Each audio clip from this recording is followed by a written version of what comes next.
What's going on, YouTube? This is Clay with Clay's AC and Auto Repair and Accurate Engines here in Grand Rapids, Michigan. And we're gonna show you how to get down just like Charlie Brown, get these bolts out of this head that are broken off inside. If this video is helpful, please consider subscribing, clicking the notification, sharing my videos, give me them sweet old thumbs up.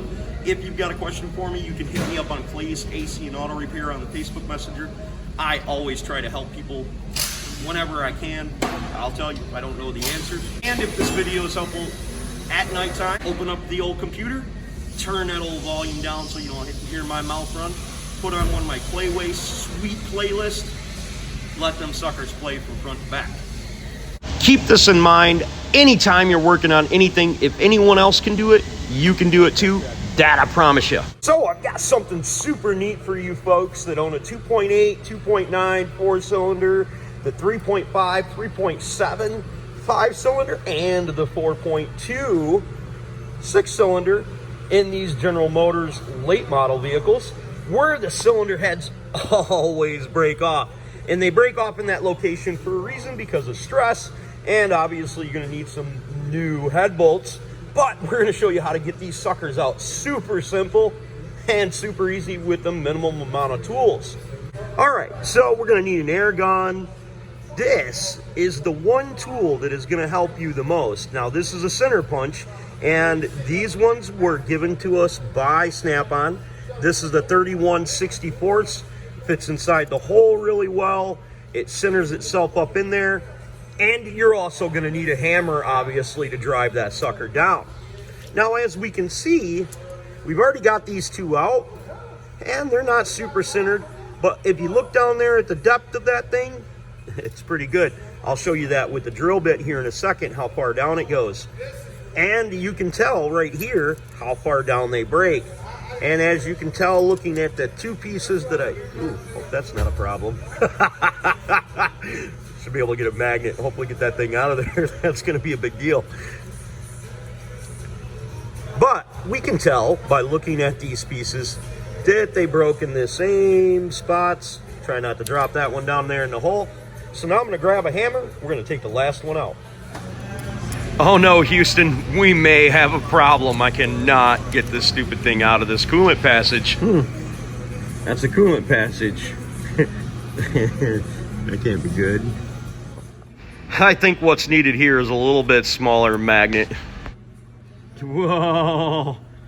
I was definitely touching cloth for a moment there. Now, taking our center punch, we're gonna stick that down inside our affected hole. Grab a hammer, knock it down. Now we're gonna drill into it about half the threads, and as we can tell, because this is a double-sided drill bit, we get down in there about halfway. Before going in to drill your hole, it's a good idea to either grab some cutting oil or either WD-40 or even penetrant to keep your drill bit cool on the tip so it doesn't break and it'll drill easier and quicker. Now, when we go to drill into it, we want to make sure that we drill down straight and square. After we drilled our hole out, we want to make sure that we blow it out with compressed air. Then we run our easy out inside there. Now, when we go to put the easy out in there, we give it another tap, pretty good hit, with our hammer, and then we quite simply turn it out with the socket. Now, the reason that these always turn out real simple, super easy, usually you're not gonna have any problems with these being stuck in the hole and not turning out as easy as it's turning out for me, is because there's no pressure on this bolt anymore. Over time, this head is, you know, basically flexing up and down and shearing them bolts off. It is a super simple process. Don't worry about it. I'm certain that if anyone else can do it, you can do it too. In this situation, the only special thing that you're gonna have a little bit of a hard time finding is that punch.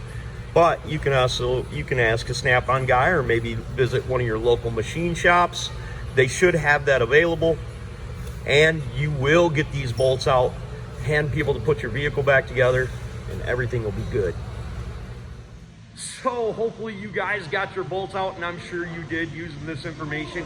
Remember, if anyone else can do it, you can do it too. Don't be the next to them, be the first to you. God bless and have the best of days.